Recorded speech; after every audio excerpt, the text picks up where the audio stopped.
La vérité touche au réel. Young Jacquians have assembled.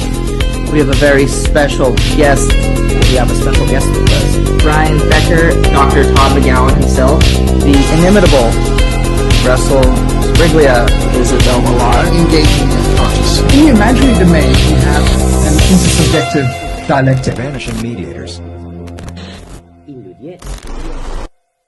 What is going on, everybody? It is the Vanishing Mediators. We have a very special guest, a returning guest, Brian Becker of Singularity as Sublimity, known for his Thought in Motion, the seminars on Jacques Lacan, Back to the Texts Themselves, in which he goes over texts in phenomenology, such as Heidegger, Husserl, and right now, Jean-Paul Sartre, as well as other projects studying Slavoj Žižek's parallax view, anti-Oedipus, and a lot more to come.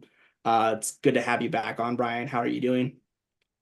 I'm good. Thank you for having me on again. It's great to be here and great to be a part of this ongoing conversation. Yeah, no, definitely. Especially like we definitely have some parallel, projects, and that we are definitely going through the seminars exegetically and trying to decipher what Lacan is going in. And so we do share that interest in philosophy, or psychoanalytically speaking, getting back to the texts themselves or the seminars themselves. And so it was really good to have you in the beginning when we were still novices or neophytes in Lacanian psychoanalysis. And I mean, it feels like we got a lot, a cling onto it, but who knows, maybe, once we get into the next seminar after 3, that might all dismantle, because, it's that false sense of mastery, as Lacan says. Yeah, I mean, it's so strange. Every time I start a new seminar, I feel really confident about Lacan after I've gone through seminar, 2 and 3, and then I go to a new seminar and it's like it feels like it's starting over to some degree, not completely, but he sort of invents some new ways of going about similar issues, but in a way that requires a lot of time to sort through to know exactly what do these words mean in this particular seminar, as opposed to how he used them in previous seminars. Right. And I guess that'll lead me into my what I kind of want to talk about for my portion, since we want to talk about, for me, seminar 2 and 3. One of the things, and I'm sure you probably noticed too, in investigating the early seminars 1, 2, and 3 of Lacan, that there's a little bit of a demystification of this stereotype of Lacan is situated in purely the imaginary in the early seminars, which isn't true at all. When you open up the seminars, you see right then and there in the topics of the imaginary, he's going over those 3 registers. Albeit the topic of the imaginary does have to deal with, what structures and begets the imaginary register, which is narcissism, but it doesn't mean that it's devoid of the other registers. But you see really, really broadly in seminars 2 and 3, the function of the symbolic. And I think seminar 2 is the best one to go to understand the symbolic without the jargon or the axiom of the signifier represents the subject of the other signifier, or for another signifier. Because with his games like odds and evens, or his example of the purloined letter, you see in the way that you have this process of the symbolic order as this counting and accounting for mechanism in what he entitles, and now you did an entire video on it, the recreational mathematics, that it's a computation process. Yeah, absolutely. I have a feeling that the title of the seminar throws off a lot of people, because it's called, was it The Ego and the Techniques of Psychoanalysis? And it's sort of a strange title after you read the seminar, because the ego doesn't really factor in that centrally. It is primarily about the symbolic and the death drive, actually, as being a critical concept.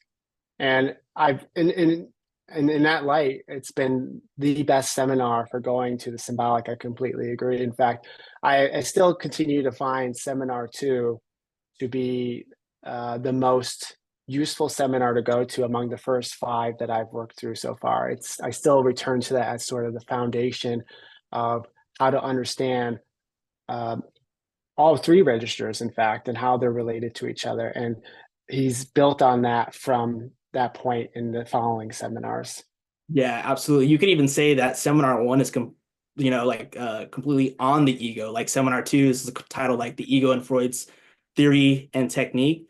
But even though the first seminar is like, papers on technique, it's more about the ego and its function, with speech and the transference and resistance and Verneinung. Yeah. But yeah, seminar 2 is completely like along the lines of just the symbolic, and most importantly, the Copernican revolution in Freud, which decenters, man as a centered subject and more of a decentering of the ego. Mm-hmm. Yeah, and I think you can see that in the different schemas, right? So seminar 1, the optical schema was the centerpiece, and that really gives you a sense of how the ego functions, and as an integrated unity, and the notion of the vase and the flowers is very helpful. The schema here, schema L, is the new thing that's really being added here is the big other, which is the first time I think it's been introduced in the seminars. He didn't use that term in seminar 1. So I think that was that's the point of emphasis. Now, I think in the first few lectures, he starts off with the ego, and he starts talking about how the ego is other, right? He almost starts with the ego in order to show how the point of the ego is to show how it's not really what it is, and here's why. And here's the whole symbolic matrix that allows the ego to even arise in the first place, and how, and ultimately get back to the ego as a source of resistance that kind of prevents the symbolic from being freely expressing itself. Yeah, no, I totally agree.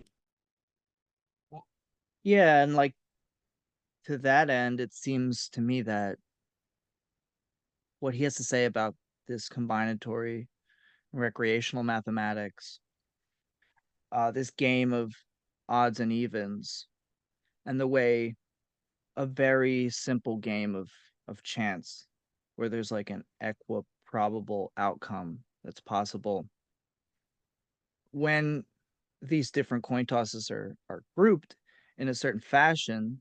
It creates this web, a logical sort of web, which arises kind of like organically. There's no real end to the process.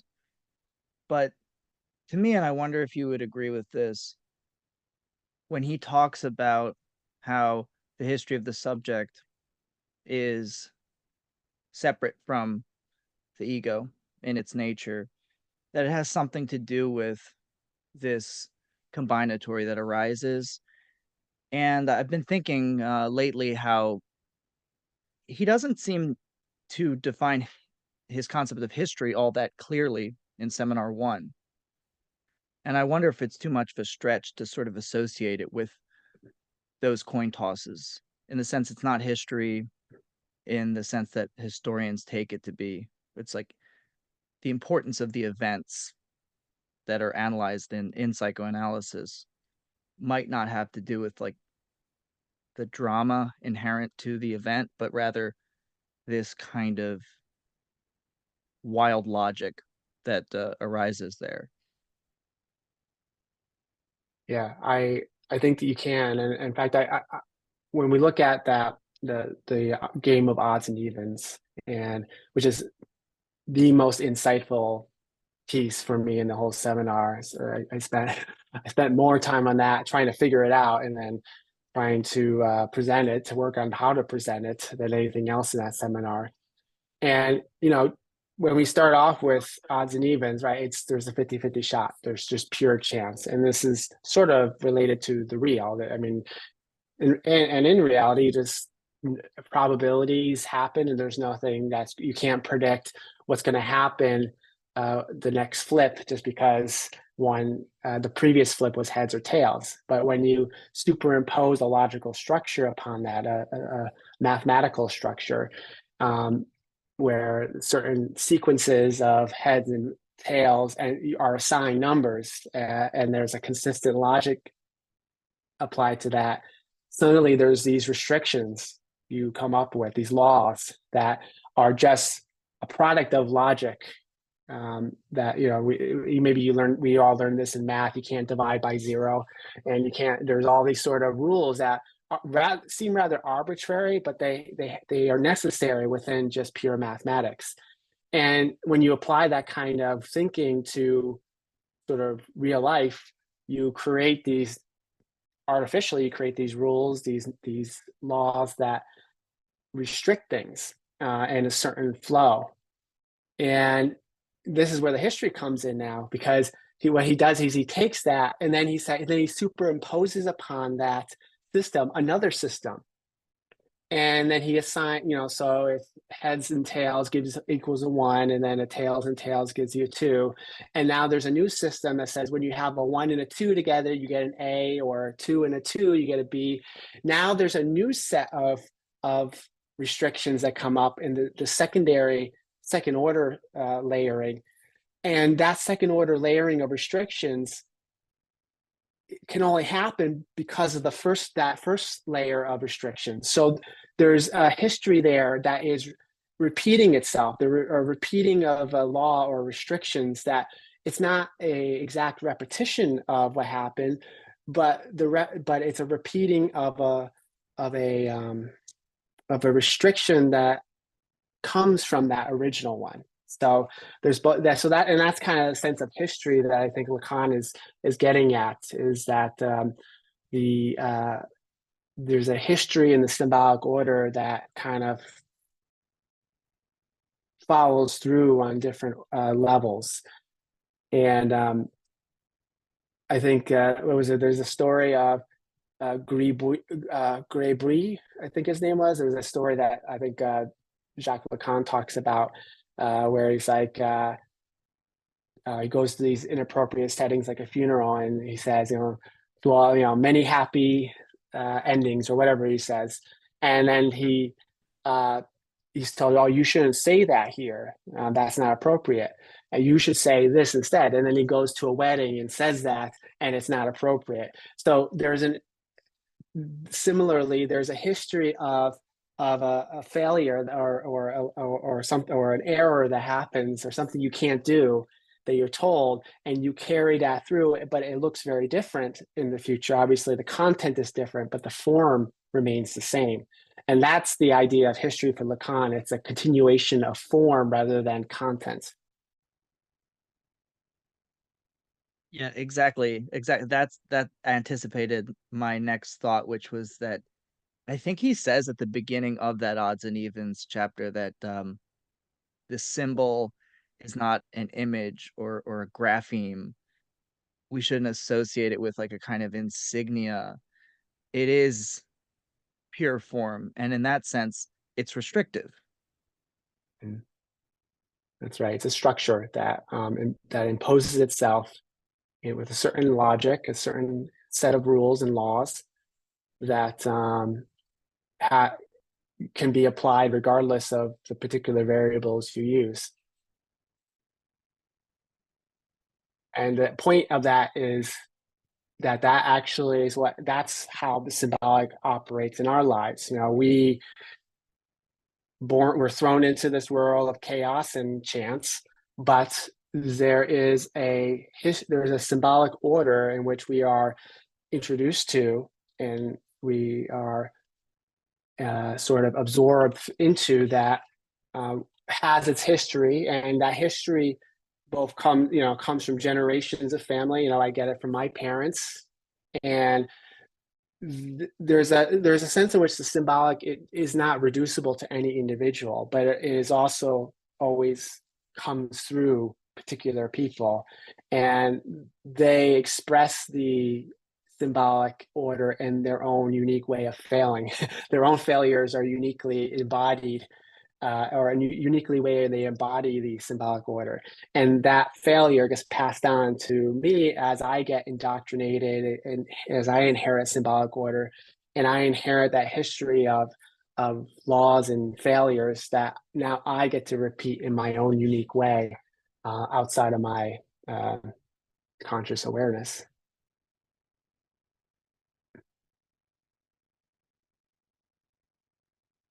Maybe I can jump in here with a question. So we meet for the first time, Professor Becker. I'm the kind of last ring of the Borromean knot to make it complete, the newest addition to the Vanishing Mediators. And I have a question related to the PhD, which I'm preparing right now. And my idea for my PhD project is kind of a paradoxical one of creating explainer videos on Lacan, which brings up the question of understanding. And what I really like about your videos that I have watched for a long time now is how vulnerable you make yourself about not understanding everything that Lacan is saying. And that's kind of also in the mission statement of the series, right? That's also called Thought in Motion, where you say that Lacan makes himself hard to understand for a reason, because he's not aiming at understanding. And my question is, how do you see the place of understanding in Lacan's thinking? And if he's not aiming at understanding, what is he aiming at with his speaking in the seminar? Because that also comes up in seminar 3 sometimes, that he says we shouldn't be too hasty with understanding, also in the clinic. Mm-hmm. Yeah, it's a great question. And actually, in some ways, it ties into what we were just talking about, because Lacan is attempting to repeat Freud. And I don't always think that is successful. It's a kind of failed repetition in many ways. And out of that failure comes a lot of great creative work that I think is completely revolutionized psychoanalysis. And but I was out of an attempt to be faithful to Freud and failing to do so. Marx does the same with Hegel. So in my own attempt to try to be faithful to Lacan, I'm going to fail, and I'm hoping that failure is a productive one rather than one that misleads people down a road of oversimplification. And so I think there's different kinds of failure. One failure is where I present Lacan in a way in which you feel like there's no more questions left. There's the cycle of knowledge to understand, that ability to absorb knowledge is closed down because you have the answer. To the degree understanding kind of forecloses upon that kind of openness to the new, to changing things, to thinking about things in a deeper way. That's an understanding that's a failure. That is problematic, and I would be misleading people if they left my videos feeling like that. So the degree that understanding is like that would be a problem. Inevitably, I'm trying to understand Lacan. I mean, I'm trying to take what is excessive and difficult and make it make sense to me, and to present it to others in a way so I can actually make sense of it myself, and hopefully so can others make sense of what I'm saying. And there's a degree of understanding that comes with that process, but it's an understanding that is always trying to be aware of itself as a failed understanding. And so I don't think we can ever get away from that sort of imaginary closure or attempt at imaginary closure of knowledge that we're trying to get at. But just like in psychoanalysis, there are some neurotic ways of relating to knowledge, right? Where I can in my obsessive sort of attempt to deny my own lack, I can sort of sort of relate to this knowledge in a way that sort of avoids my sense of incomprehension and lack, and feel confident in what I know because it's all straightforward. And then there's other more, I think, healthier relationships with knowledge where there's understanding, but there's always the openness of recognizing that that can be undone and changed, and that you're sort of willing to come to terms with your own lack. So this is to me the Socratic message, right? Knowing that you don't know is the first source of wisdom. And if you can sort of stay in that place of recognizing your own lack while you're relating to whatever you're learning, whether it's Lacan or anyone else, there'll be understanding that will not be sort of closed down in terms of like an imaginary closure that is problematic. So when you're saying creating this closure, right? Mm-hmm. I'm immediately thinking of the references to set theory in Lacan, Mm-hmm. and that creating this closed set kind of is the operation of metaphor, right? In the sense that metaphor, would you agree with that? Yeah. That metaphor is where understanding is, in some sense, for Lacan. Well, what I understood with set theory is that set theory is, there's and this is Gödel's incompleteness theorem idea, which is that a set cannot be complete once it takes itself into account. It cannot incorporate that into the total set, and so there's always a fundamental incompleteness with every set.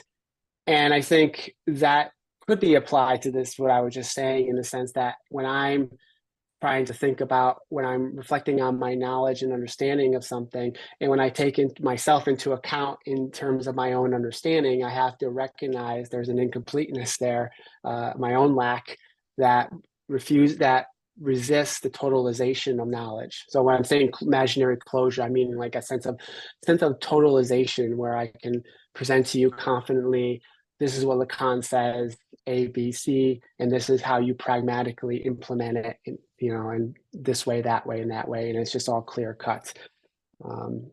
So trying to account for my own self in my own knowledge, my own understanding, necessarily entails recognizing the incompleteness of my understanding. And this relates to teaching so directly, right? The position of the teacher. And as you say in your introduction, it is not that Lacan is aiming at understanding, right? So he's the teacher, he's transmitting something, but he is in that not aiming at being understood because of the things you said just now. So what do you think is he trying to accomplish with his students if it's not understanding? I would say he's wanting those who listen or read him to engage in creative failure of his work. And I've gotten this from talking with other French philosophers. Like they'll say, don't try to be a Lacanian, or don't try to be a Heideggerian, right? That kind of sort of dogmatic adherence to a thinker is often something that's sort of those thinkers themselves are sort of averse to. They don't like sort of sycophantic followers who are going to sort of just agree with everything they say. That's not carrying the history of thought, the history of philosophy forward. The history of philosophy is a history of repeated creative failures, of misreading their predecessors, critiquing them perhaps in ways that are not always correct or incorrect, but producing a new set of knowledge that furthers the field of thought. And I'm guessing when Lacan doesn't want his listeners and readers to understand him, he means that.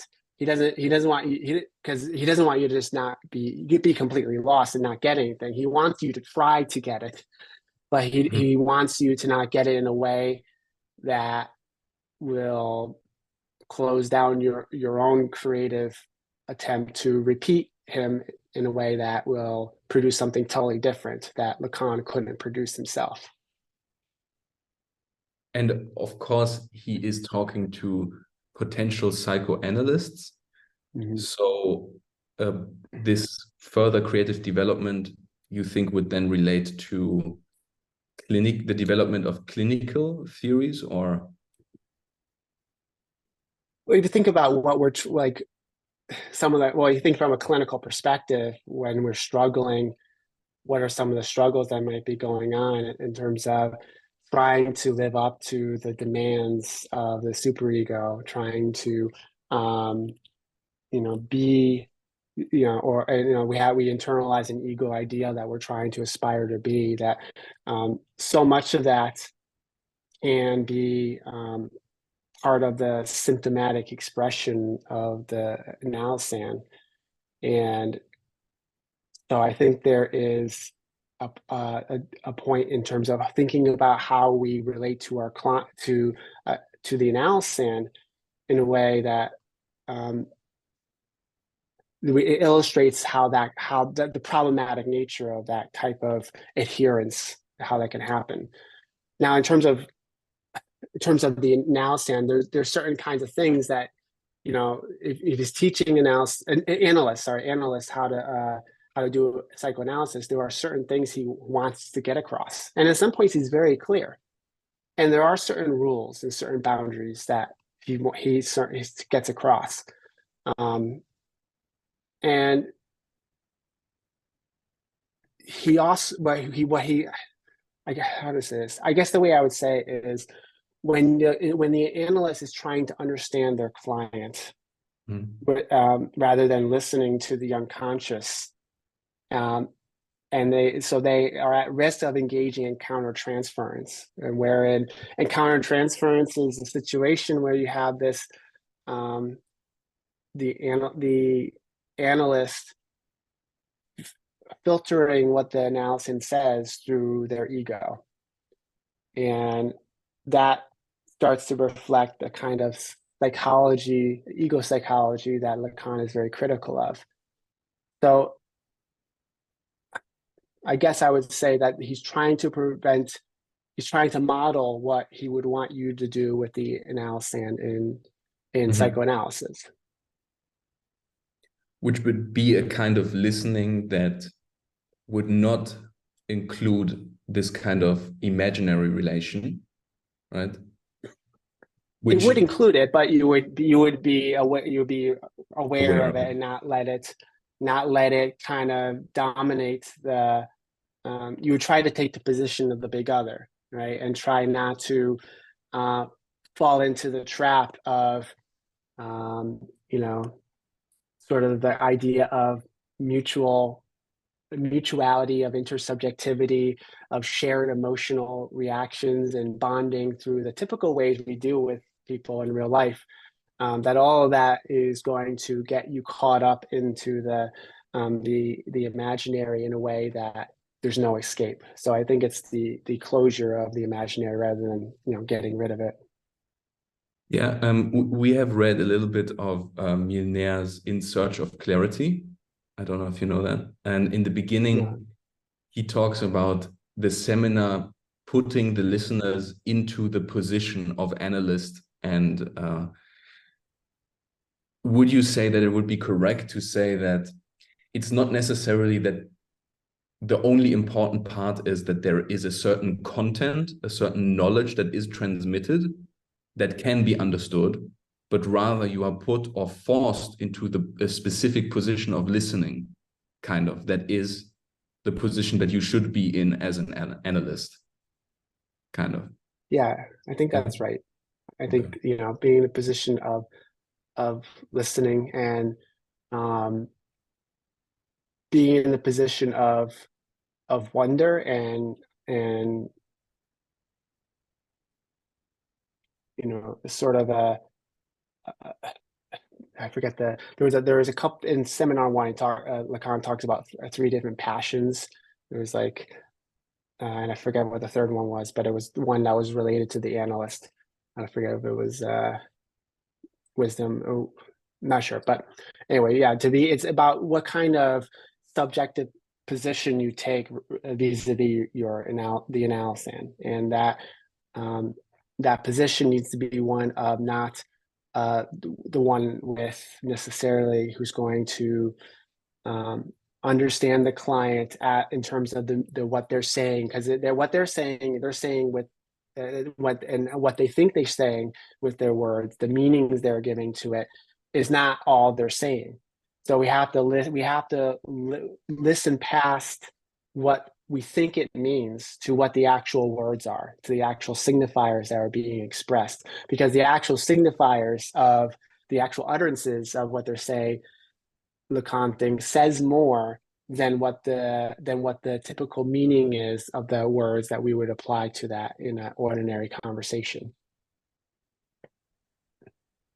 Yeah.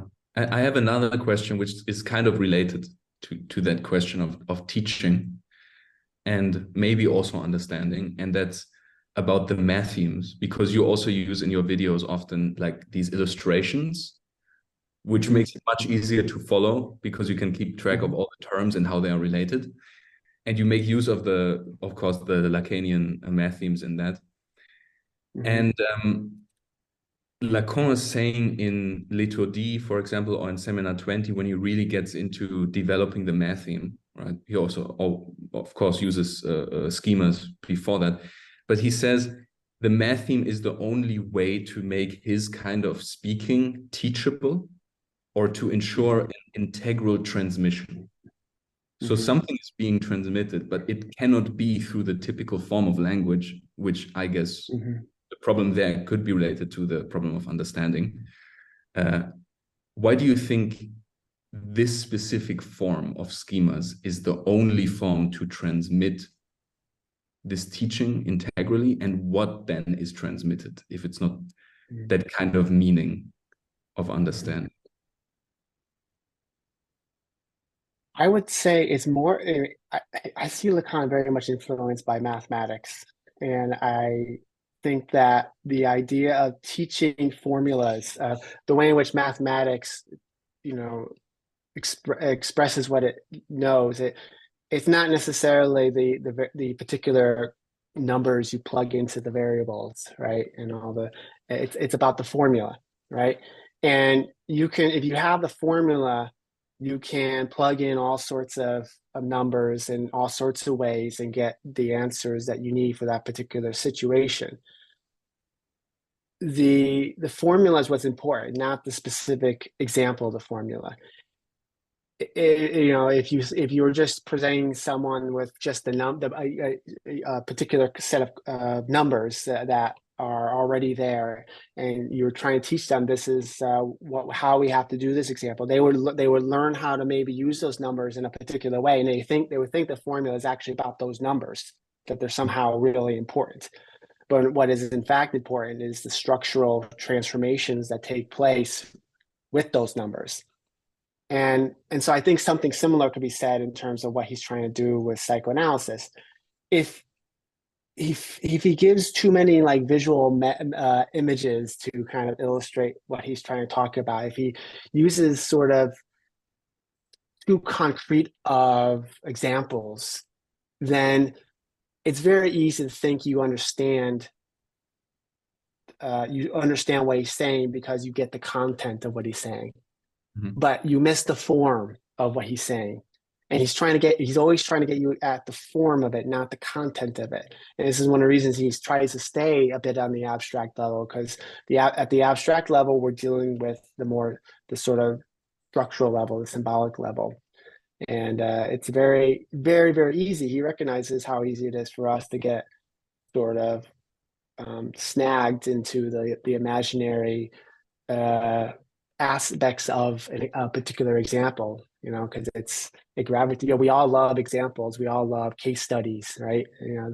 We and my students, when I teach them in my abnormal psych class, when I teach them the even if it's just the DSM diagnostic criteria, they go bored. But when I give them case studies, they love it because they break them down, they talk about them. They still don't understand the diagnostic criteria, but they get very excited and they feel like they have a sense of understanding when they work on those cases. But it's a sort of a fool's gold. So it's kind of another instance of you are forced to look at structure because the kind of content is taken away, right?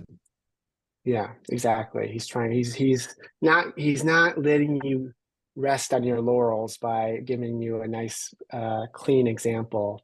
Usually not, at least. And even when he does, he makes it difficult enough to get at that you still have to focus on the form to really understand what he's saying. And I think this is true about all learning and knowledge. So I always tell my students, when my students read a text, like they're reading their textbook and they heard about some of the material in the class, they look at a few of the words and like, oh, this looks familiar. I know it is. And their eyes glaze over and then they move on to something else. And they sort of convince themselves that recognition, a visual recognition is equivalent to actual knowledge. And it's not the same thing. Understanding, the feeling of understanding, I guess, is probably a better expression, and actual knowledge are not equivalent. So there is some kind of actual knowledge or a different kind of understanding still possible, would you say? I would say, I mean, you have to have understanding as part of it. It's all it's your relationship with your understanding that's important to keep into account.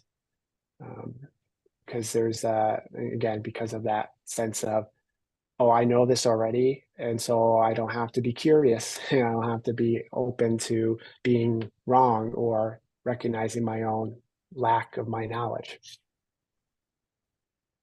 And this kind of understanding is, oh, I see. Andrew wants to ask something. No, I'm just like I wanted to comment on the relationship between understanding and teaching, because it's definitely an interesting thing with psychoanalysis. And he's actually training analysts that are already, trained and have been analysts for quite a while, like Francois Dodo, Rosine Lefort, who else? Pontalis and Laplanche, Valabrega, etc. So these are all like skilled analysts, but like I think what he's doing in this transmission is something that Bruce Fink talks about in his work on technique, is that you listen, and this is kind of a paraphrase, you listen without harboring a response. So it's that sort of empty listening, because as you were saying, Brian, it's like you don't want to harbor in this feeling of like mutual recognition of like, hey, we're both human, we both have this, hey, yeah, I had a financial crisis once, and so like this sense of relation kind of impinges upon any sort of full speech.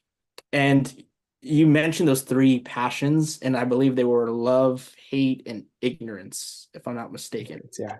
And yes, that, yeah, I believe, is the main thing when it comes to the transmission and teaching, because he says right here in lecture 17 and seminar 2 that this leads me to think that only genuine teaching is one which succeeds in awakening an insistence in those who are listening, and the desire to know, which can emerge beyond the measurement or within the measurement of ignorance.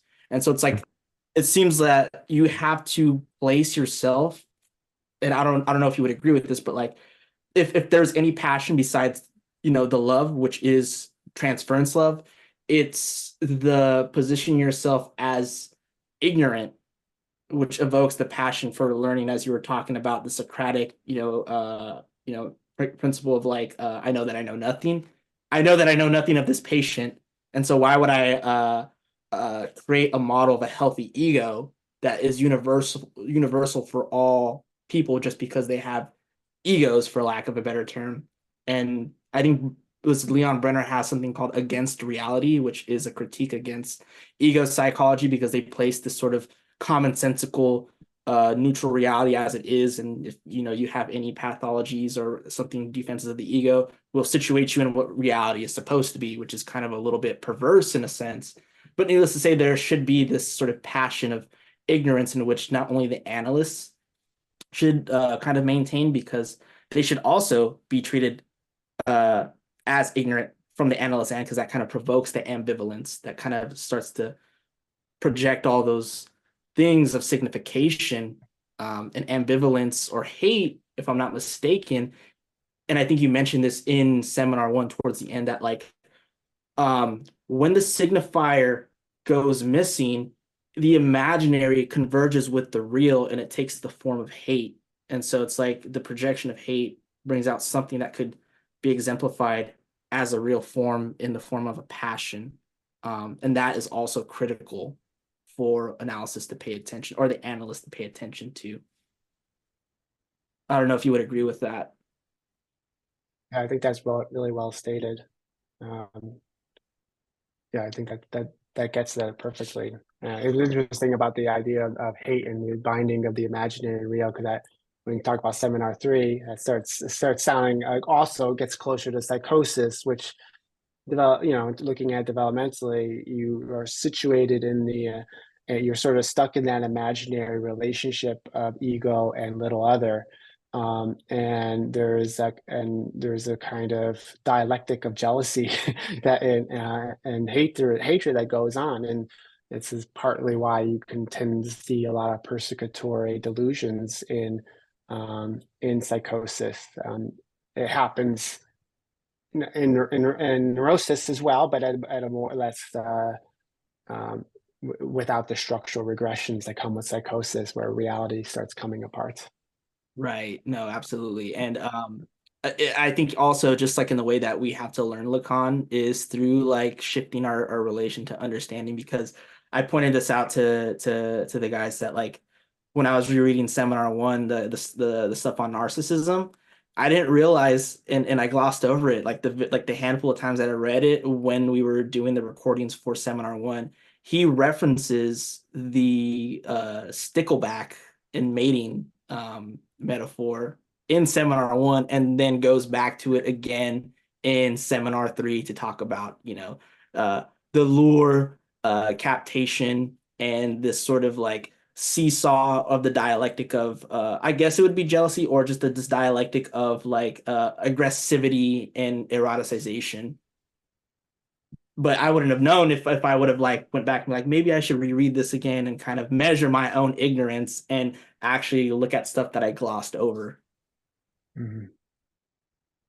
And I think just to make it sort of real, and we're all listening to each other right now. I'm coming to an understanding, a meaning of what each of you are saying to me, and I respond to that, and you all take what I'm saying and make meaning out of it as best you can, and we're talking in that way. We're operating in that imaginary plane. There's the opportunity, and that can lead to a sort of because every understanding is a misunderstanding. We can sort of lead us into a kind of intense exchange if we because we were all, I'm right and you're wrong, and I think I know what you mean and you think I know what I mean, and it could be a very sort of intense conversation that you sometimes see online, and where we're debating in a way that's polemical. I think if I'm relating to my understanding of what you're saying, and you are to mine in a way that takes the position of ignorance. Now there's another order operating here that kind of distances me from the imaginary understanding and keeps it away from from the real, that they're not collapsed into each other in this way where I have a degree of certainty, which is on the extreme is sort of a delusional sort of thing. It allows us to engage in a productive exchange, and that's why in seminar 1, I think Lacan talks about the symbolic as this sort of a source of peace. It's the compact that that kind of connects and bonds people in a way where they can negotiate. Or in seminar 3, he talks about the bumper cars, right? If you don't have a law regulating the order, the spacing of the bumper cars, they start crashing into each other. They get all jammed up. It's the symbolic that allows the space to emerge, to be able to work around each other in a way that you don't get all jammed up. Right. And then in seminar 2, when he's like in his Levi-Straussian phase, it's like the signifier or like the symbolic order creates peace, alliances, clans, and kinships based upon a necessary prohibition. And he would compare that with Oedipus. I think the last thing I'll say though is because this relates to Nick's question in relation to the symbolic order and history.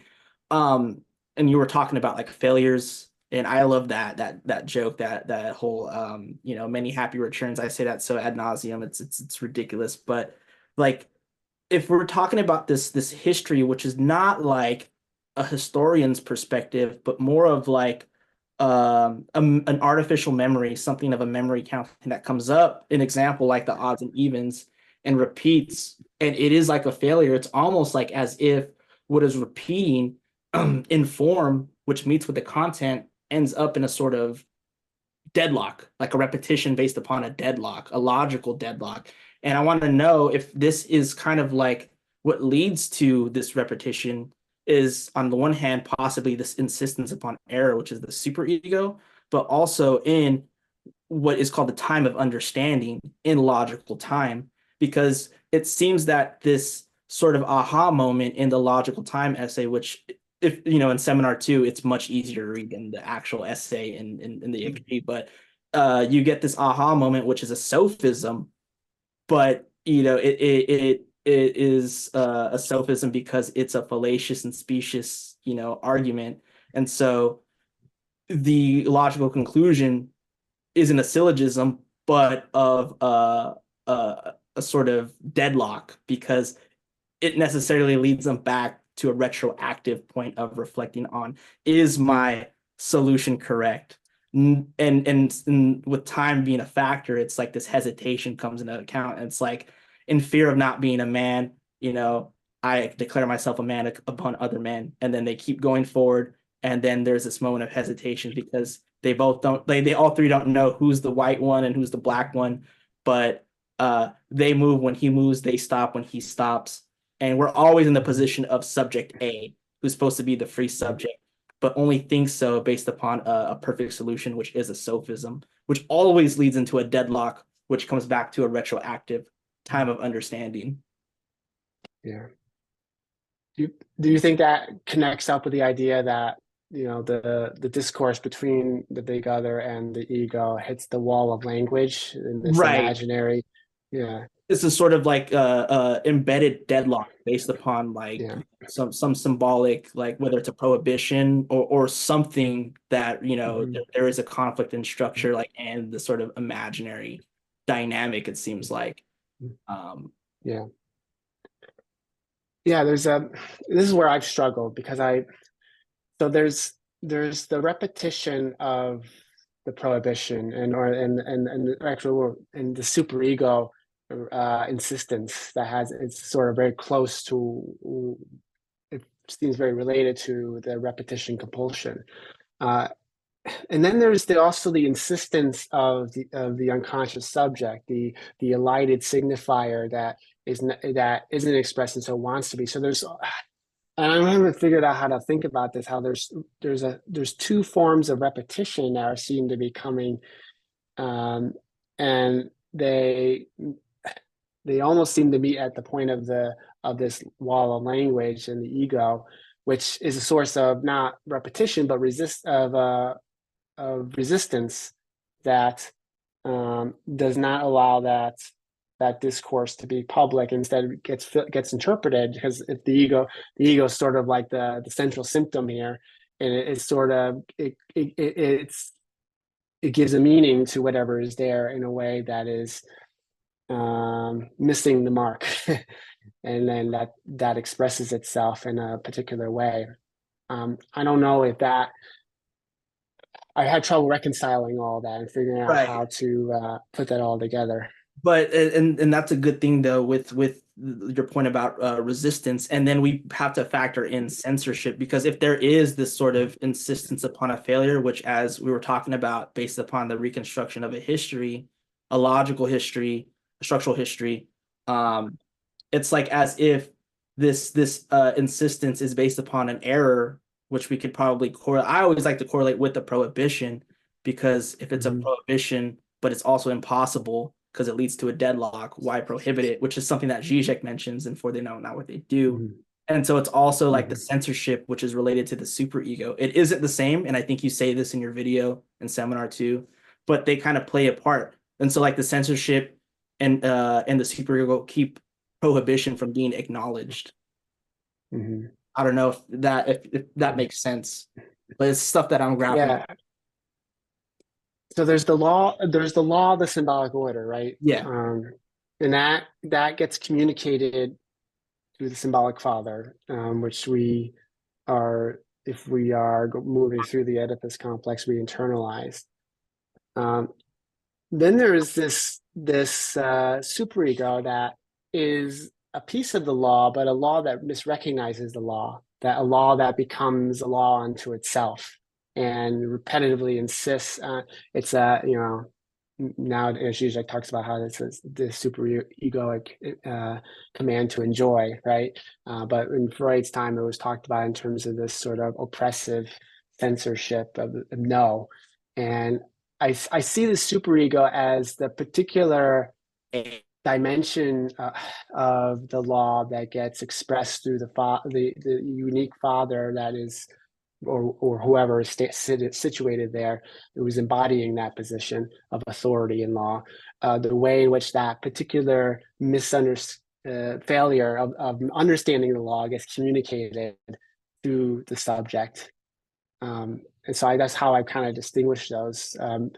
It's because we are socialized in terms of a bunch of the law of the symbolic, and then there's this exception, right? That we have to deal with. That's like I'm trying to think of an example right now, but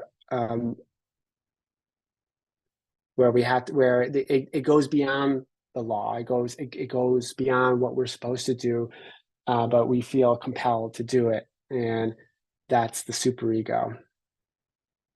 Um, so that's how I tend to distinguish those two. I sort of And then how also does that understood go it ahead? like, oh, sorry to interrupt, but like, I always think of it's funny because Lacan doesn't seem to talk about his patients very often, but in seminar two, he does talk about the one patient he had who was feeling that pain in his hand. And Mhm. on the surface, consciously, this patient is someone who had given up on religion, essentially. He was secular, but he comes from an Islamic background. And he says that, the patient confessed to him that his father had been punished for theft, if I'm not mistaken. And of course, in Islamic law, the punishment for stealing is to have your hand chopped off. And this patient has this pain in his hand. But I think Lacan says something to the effect of the symptom consists in the fact that, like you were saying, the superego is a misrecognition of the law, but also it's as if the superego, from my interpretation of it, punishes the subject also for misrecognizing what can't really be recognized clearly. And that this excess, this remainder, which always comes back, takes on a kind of symptomatic formation that needs to be articulated and has something to do with this prohibition. But I think Mhm. the nature of the prohibition, insofar as it's enforced by the superego, is one where it could never really be perfectly articulated, right? Because you Mhm. always fall short of it. And then this is where Freud and Lacan differ, right? I like the way I think Andrew, you quoted, or you sent me a page from Johnston's book where he says that for Freud, the superego is saying renounce, and for Lacan, the superego is singulier, right, and joy, and that they're similar but very different on one crucial aspect. And I think something that I struggle with is the extent to which then the ego ideal for Freud and the superego are in cahoots, and then how they kind of diverge for Lacan. I'm wondering Mhm. if you have any thoughts on that. Yeah, the way what I've understood so far about the ego ideal, and I've gotten this more so from seminar 5, is it is the internalization of the law and the name of the father. It's sort of it's the it's sort of the final step of the Oedipus complex where it gets sort of resolved, and the the subject internalizes a piece of the father's desire, and the law of the symbolic order into oneself as a sort of guiding force that regulates the imaginary in in a way that will kind of allow that individual to, but it helps, it leads to sexuation. So there's an identification often with a particular gender through the ego ideal, and there's a sense of uh, a recalibration of the subject's desire for something other than the mother, and so that all sort of culminates with the ego ideal, and whereas the superego I see as as a deviation. It's different than that. It's a deviation from that. It has a kind of um, again, this might be that piece of the father that is the failure that's being repeated and being sort of communicated as well, and that the superego is a more, whereas the ego ideal is sort of is sort of congruent with us. We don't necessarily recognize it as a foreign thing inside of us. The superego often appears as, even within, I think, subjects that are castrated, it appears sort of foreign to us. The superego does, and it has this sort of alienating quality about it that the ego ideal does not, at least on a uncertain level.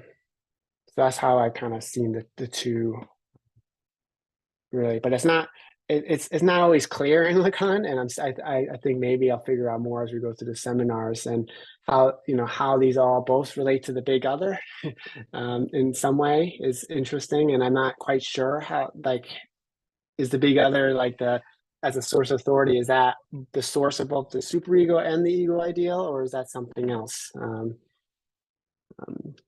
But yeah, so that's my best understanding. So when we're thinking about neurosis, I think it has more of a relationship to the superego than it does the ego ideal.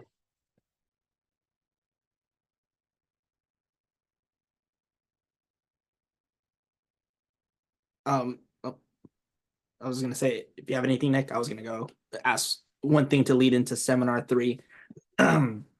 So we obviously have been going into seminar 3, and a lot of it Max covered a majority of the insistence of not understanding, right? And especially with the psychotic patients, because I think there was this like need to understand or make meaning out of the delusions in like what would be their version of the DSM in psychiatry. And for psychiatrists, people like, I think, Kreplin and Clarenbolt, all these different French psychiatrists, and then even someone like Jaspers. And one of the things that I find interesting about like Lacan and investigating the Schreiber case is that we learn a lot of the relationship between neurosis and psychosis, in that there are similarities, and it's not that the symbolic is like necessarily like purely absent. Like he says that there is a signifier that operates for Schreber, and that's the investigation so far, is like to understand what is this like eroticized relation to the signifier in Schreber. And this interesting homology. Well, he gives two examples, or two like one metaphor or analogy, and the other one is this like homology. And so he talks about how like the psychotic is a martyr, a witness to the unconscious, and as well as the neurotic. But the neurotic is a sort of testimony that has to be deciphered, whereas like it's an open testimony to the psychotic. I think if we take this deciphering for the neurotic, it's like we have to treat his unconscious like holy writ. And I want to know your thoughts about that homology that he leads up with afterwards. We're talking about the discourse of freedom and liberation, and what that means to you, and how we could use that to understand the differences between neurosis and psychosis in regards to testimony. A good question.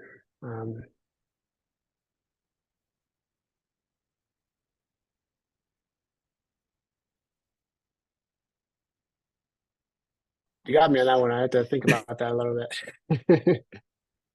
I'm just trying to remember what that part. I'm just trying to remember that part a little bit more, because I'm a little bit more removed from Right. this part of the seminar. I remember when he said, let me just make sure I understand first. I know, or not understand in a constructive way. I know that. So Lacan talks about being a witness to the unconscious, and the idea of the treating dreams as sort of holy writ. Reading the signifier, reading it to the letter not to the content or the meaning. And then I remember he talks about the psychotic as being the martyr to being, what did you say, the martyr to the unconscious? Yeah, and he's using it in the original etymological sense of like a Christian martyr who was witness to the resurrection of Christ. Mm-hmm. Yeah. Yeah, because we recently gave a presentation on it, but it still kind of boggles my mind a bit. Yeah. I mean, I wonder if, maybe as I think about this, I might have a thought that I'll post in the comments if it comes to me later. But I think the psychotic, in a sense, can see something that the neurotic can no longer behold, because it has internalized something. It can't get at that thing, whereas a psychotic has in a sense, the thing that it was supposed to internalize, but it never did, that primordial affirmation of the signifier, because it wasn't affirmed, it still sort of shows up back in the real in a way, as and so becomes a more tangible, externalized thing for the psychotic that they witness to, and they can speak to in a way that the neurotic cannot, even though the neurotic has internalized it, has subjectified this element to such a degree that it can only come out in sort of indirect, symbolic ways that are difficult to discern. So that would be my best attempt right now to kind of talk about that idea of witness. Maybe more will come to me over time. For me, the thing that was difficult to understand was he basically says he has a homology of the dissymmetry at issue in the opposition between neurosis and psychosis. And then he talks about the discourse of freedom, that in our society today, bondage has been abolished, but thereby generalized.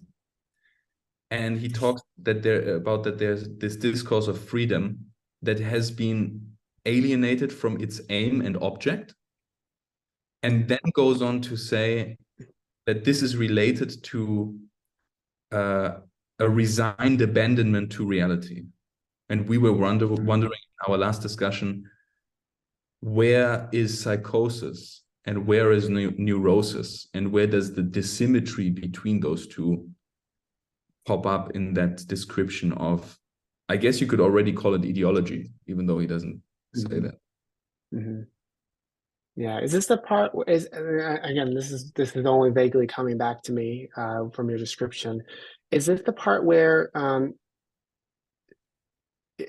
there's this idea of that we are past the hierarchies and sort of the symbolic authorities that history tells us were dominant in societies, and now we're in this epoch of freedom and equality, and we kind of believe that that's sort of the predominant way in which we operate, and it sort of leads us to fail to see the hierarchy that still remains there. Is that part of this? I recall that to some degree. Well, he's trying to explain how delusion is structured, and for Schreber, and how the analyst should deal with and identify delusion. And he says, I have a homology for you, in that we have this discourse of freedom, which each one of us in the modern era has.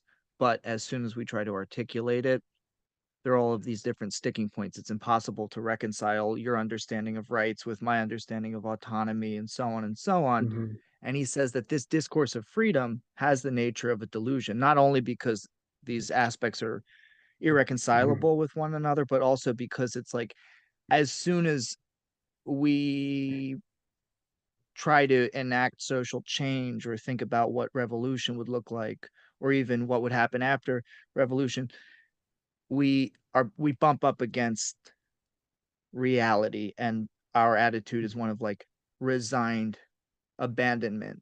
And in that sense, he says this discourse of freedom is a delusion, but people only see this as a problem when they take it into account when they think about it. If you don't think about it, it's really not a problem. Gives the example of marriage, which is quite funny. Yes. He says, what does marriage mean to us today? It means to everyone something else. And when you ask someone for advice, well, they will say, I cannot tell you, right? It means for everyone something else today.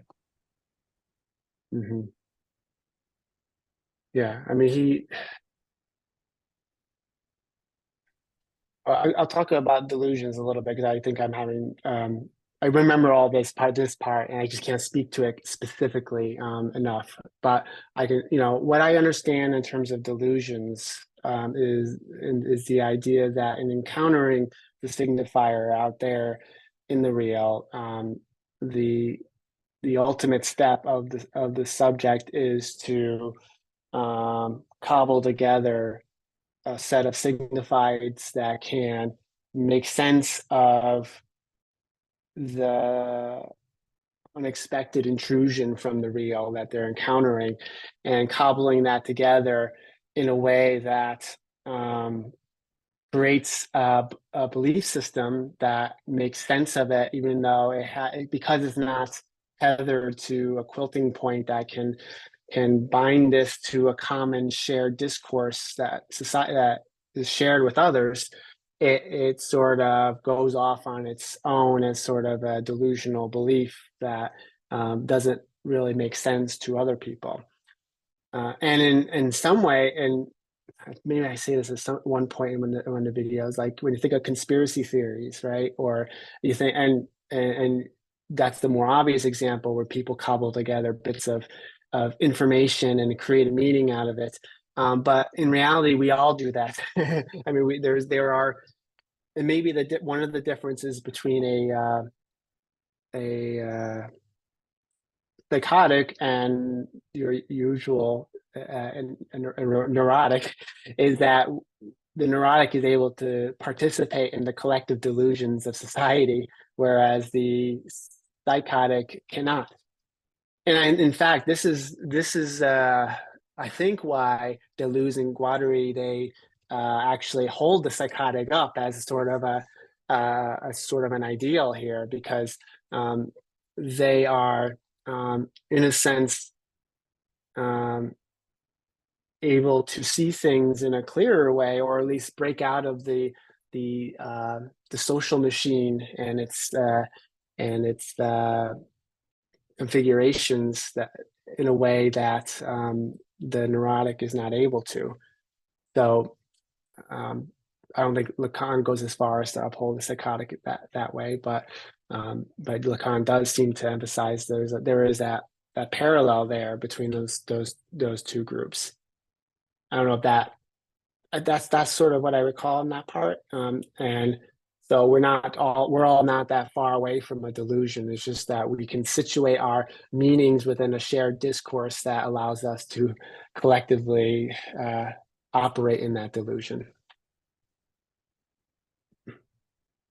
Does that relate a bit to what we're saying, or am I completely off here? Maybe it relates to that the question of Andrew, that for a neurotic that remains closed, that is why it is not expressed openly. That's why he's saying we don't think about it. It's just there. So it's closed, it's hidden in some sense. Well, he says it has to be deciphered. Remember, he said for the neurotic, this unconscious discourse has to be deciphered, whereas it's kind of laid bare for the psychotic. And what's interesting is he also says the psychotic is differentiated from the neurotic insofar as he takes seriously things that the neurotic doesn't. So it's like, how often does any everyday neurotic person hear a voice? If you were to take that voice seriously and follow that thread, then maybe you'd end up as a psychotic yourself. Maybe not literally, but something to that effect. And it's sort of like, he also says that the psychotherapist or psychiatrist, let's say, who would try to bring reason to delusion, to fight delusion with reason, may also in some sense fear the temptation of succumbing to psychosis themselves in some sense. Well, and he also says that the psychiatrist that wants to order that discourse of his patient, right, he's going wrong. But the goal of the psychoanalyst is just to let him speak as long as possible. And it kind of, again, relates to understanding and the nonsense that is in Schreber, right? There is nonsense, but it has structure. And we shouldn't bring sense to it, but just look at that structure. I think that's what he's kind of saying in that discussion of psychiatry. And it relates to understanding. Yeah. One thing I think we haven't mentioned here is the relationship to the signifier in terms of doubt and certainty, because I think that's really important here. When the psychotic receives a signifier, it's and then acquires a meaning towards what that signifier is. It's there's no questioning it. There's no doubt about it. There's no deception that's acknowledged there. It is truly what it is. It's not that it seems that that God is talking to me. God is talking to me, right? And this is where the neurotic, even though we talked about shared delusions, and perhaps this is why when they think about it, it does come apart, because the neurotic has a sort of, can have a distance from the messages they receive in a way where they can recognize, they can question it, they can think about it, whether they're being lied to or being deceived in a way, because they recognize on some level that the signifier and the signified are not the same thing. Or that the meanings that the message they're receiving may not be what is really being intended by another person. So doubt is huge for opening up a space for not being entirely immersed within a delusional structure. Especially when you start, if you do start thinking about things a bit more like our democratic system, our freedoms and all that stuff, things do start to come apart for us, and you can start questioning everything. In fact, maybe a lot of that may be happening more and more, especially as we start reflecting on, the people question all sorts of things we do in the United States, for example, that are no longer just taken for granted. We're questioning different kinds of authorities, whether it's doctors, whether, what is normative behavior for presidents and all that stuff. It's all, we're all seeing when you look at these things, how easily they all fall apart. Right. One could say like that would be like what Lacan would call like generalized foreclosure. And so like we're in this like weird situation which puts into question a lot of the things because it's being brought to light. But like with bringing up this notion of the signifier and doubt and certainty, it's like, like the God of Schreber doesn't have the ability to know or intervene in chance or know the human affairs or contingency of the world. But as soon as like the blessed soul or the souls go up for blessedness in his like delusions, that everything is being transmitted to God and then being put down in the writing system. And so like then like certainty is still preserved in this note-taking writing system in which like he's adding up all the different facts about the world that Schreber inhabits, and it's all for Schreber. And I said something in one of the presentations where it seems like because Lacan references that like Schreber is a man who's the product of the Enlightenment, it's as if like in Schreber's secondary narcissism that God works as this sort of exacerbation in the form of a delusion of the Enlightenment thinker gone too far, where he can't say anything about the world, but he constantly counts and acquires new things and tries to like and dominate the world. And I think that maybe goes to like something that is brought up in Seminar 3 and is reiterated in Fink, that there is a sort of paranoid structure in psychotic structure to the ego or to the imaginary itself. Mm-hmm. Yeah, and I think he talks about that in terms of Descartes' ego. He brings up at some point as well. Yeah, the ego is, I mean, this goes back to what we were saying before about understanding and sort of filtering things through the ego.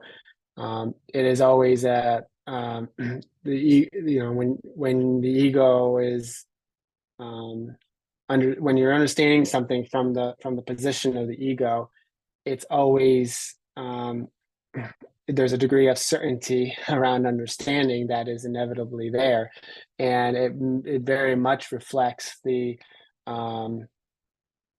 sort of the psychotic. In fact, this is why I think Lacan really emphasizes how much the psychotic subject is situated in the imaginary, that the big other, who's still there present, is reduced to the little other, right? And that the subject is, I fully identify with their ego. So we only have, and we're thinking about schema L, we only have really one line of discourse that's sort of actively present, and the other ones are there, but they're not structured in a way that can create enough separation between within the imaginary itself to structure it and to create distance between the real and the imaginary. So it's all sort of collapsed together. And in a sense, the ego is the continuation of that. Because let's remember, what like in the ego is an attempt at identification with the phallus, to be the phallus. At least this is the sort of initial stages of it, in order to be the object of desire for the mother. Right. This is we talked a lot about this in Seminar 5. The ego is in a sense still, it retains that sort of element of trying to be the thing that is without lack, to be the thing that can fill another's lack, and so it continues to have this feature that's sort of just a piece of what the psychotic has as in their entire structure.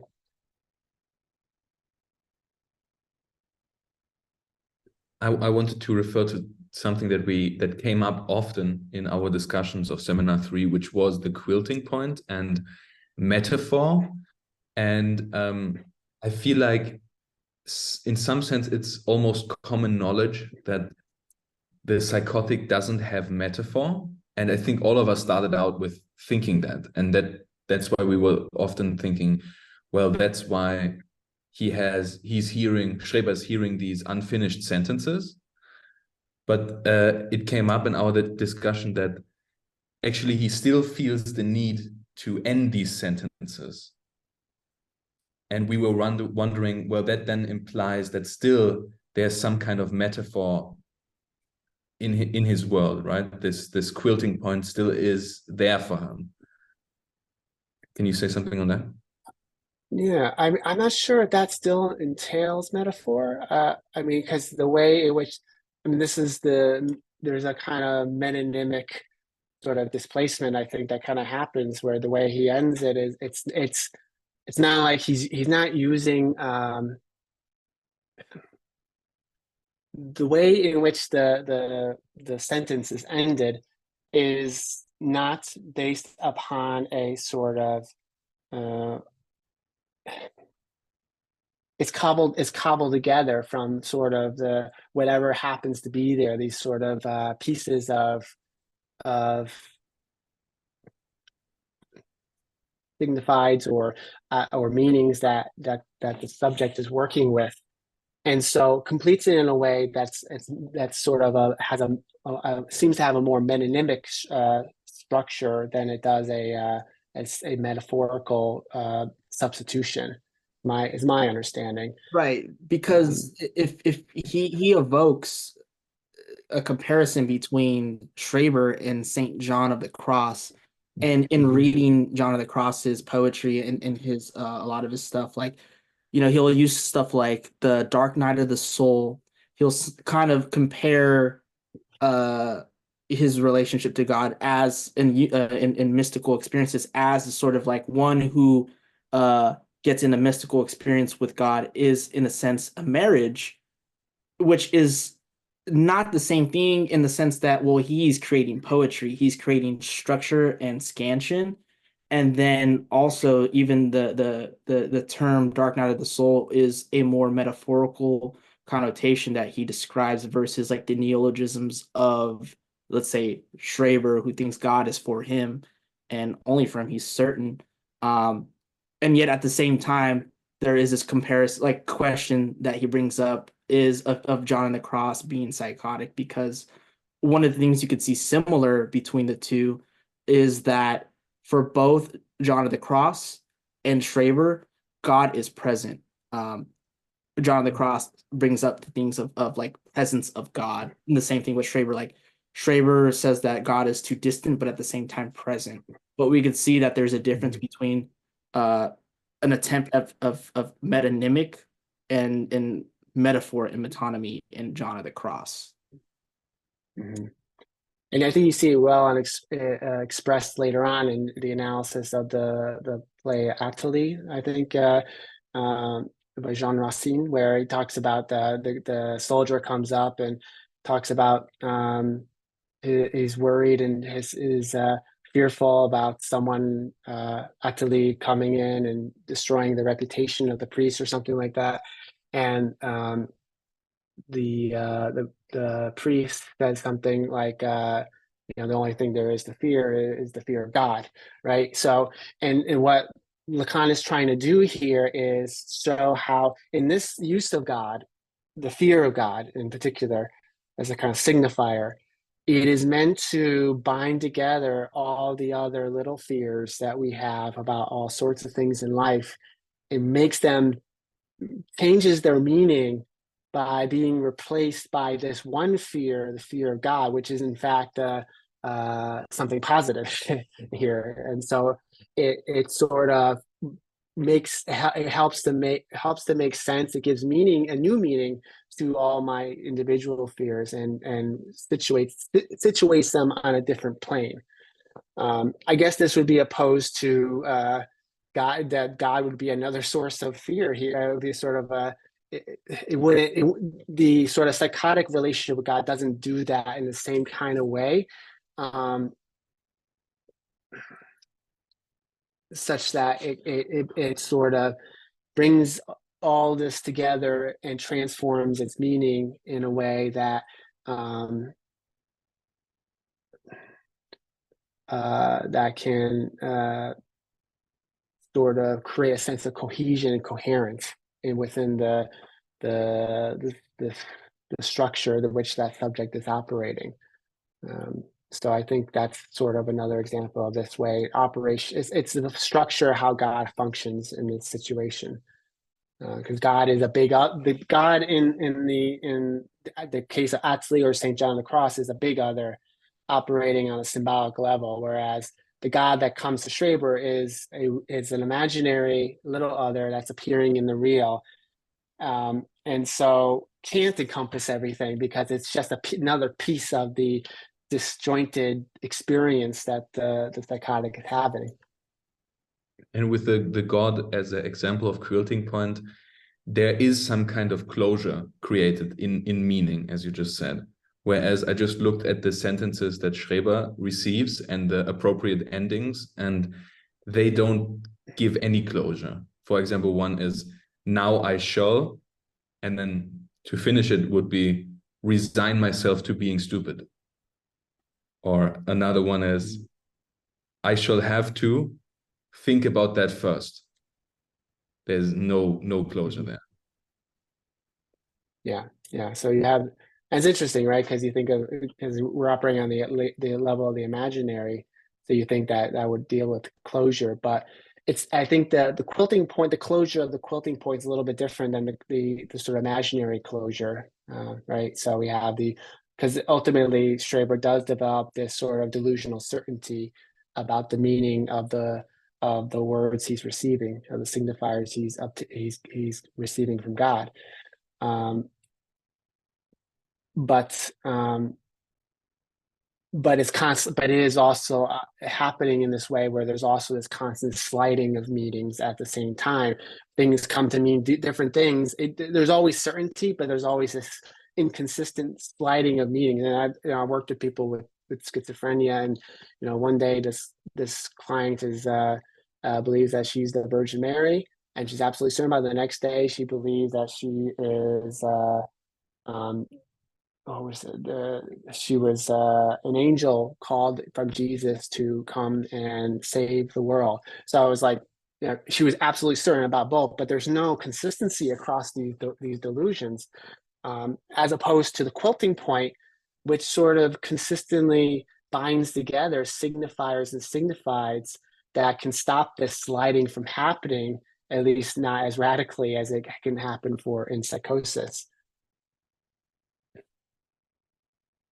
That's a beautiful example, and I could give, because I'm an analysis, an example as well that, and it had to do with fear, and I think that I brought it up, and it was in a sense a quilting point in which I have all these sums of fears of like financial stuff, car troubles, relationship troubles, and stuff for transitioning out of the Navy, and it all sort of became quilted into dreams that I've been having, and then feelings where like I am afraid to be late to an analytic session, and a fear of being late on a payment.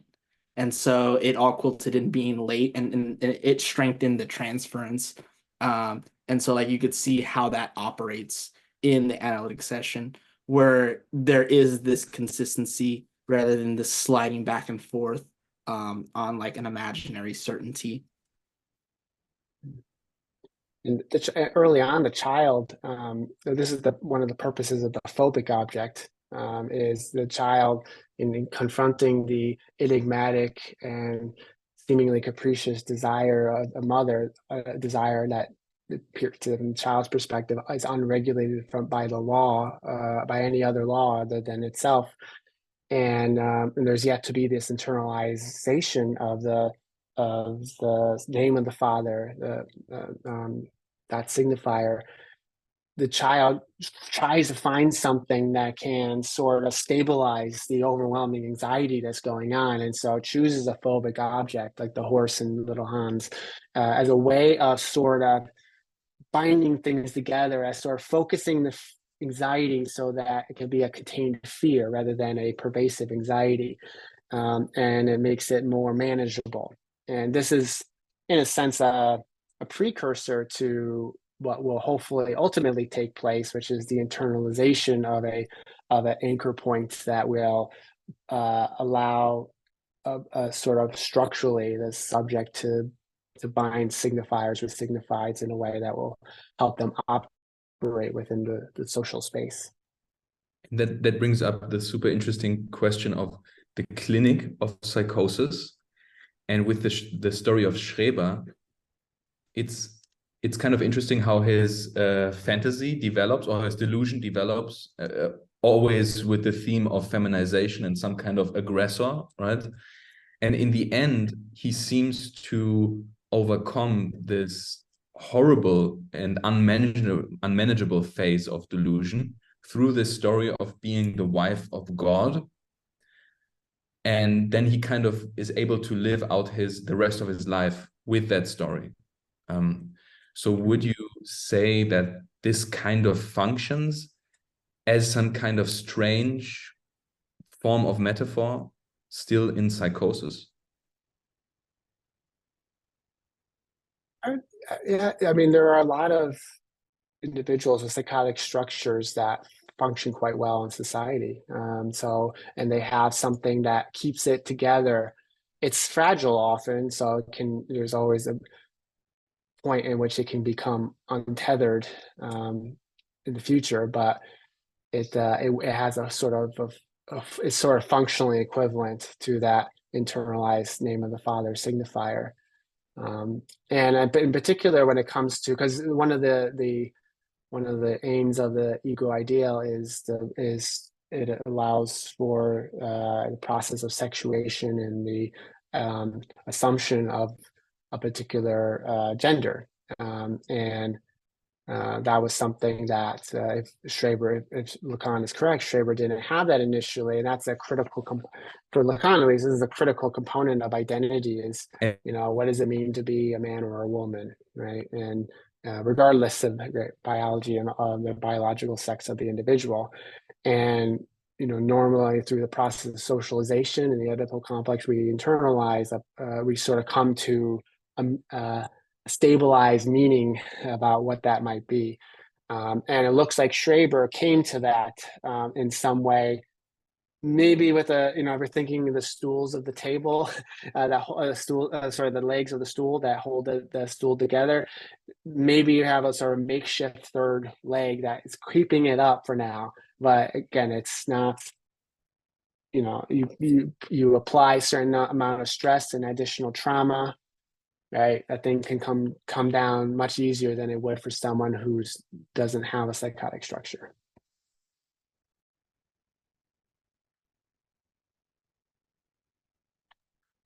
Well, I think we are coming up on our time, if I'm not mistaken.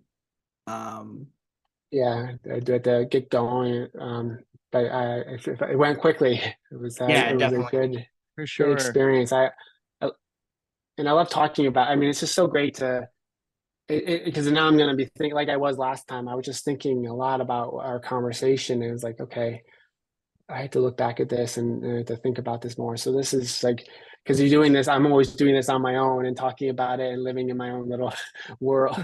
Yeah. It feels like almost a psychotic world, almost the way I experience it. But it's sort of grounding to hear about get in conversation and kind of see where what other people are understanding, hearing, and how I can better work through that myself.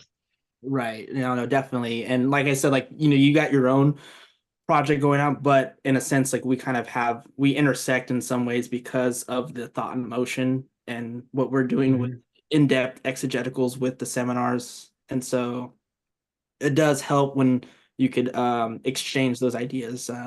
Once we get done with this, we plan on doing something different with 4 and 5, at least like collapsing them together. But would love to have you back on, even if it's just for like just an exegetical episode to talk a certain chapter or something. Like, we definitely are big fans. I'm a big fan, and if it wasn't for discovering your channel, I don't think I would have literally picked up Seminar 1 and been like, oh, I need to read this like line by. Yeah. I always get the Yeah, sensation like what I'll do is that I'll try to do the our exegetical first and then watch your video because I don't want to be influenced by your interpretation. But every single time I'm like, damn, this really cuts to the quick. So much better. Yeah, And totally. if it coincides with my interpretation, at some point I'm like, yes. If it does, I'm like, damn it, I missed something yeah, big. yeah. And that's exactly what I want. I would love viewers to be reading the text first, seeing where their own gaps of understanding are, and then coming to the video and having that conversation with themselves and me in that video. Is such a great way of learning. And then in an ideal situation, finding this in my own presentation, they all have weaknesses, and and then coming to your own understanding, having gone through that previous steps. So that's the great process of learning if you do it right. Awesome. Yeah, most definitely. So we hope to keep in touch and definitely would like to have you back on for 4 and 5. Yeah, I'd be happy to. Five's a whopper. Yeah. I like 4, but 5 is another. 5 and 2 are the two standout ones for me.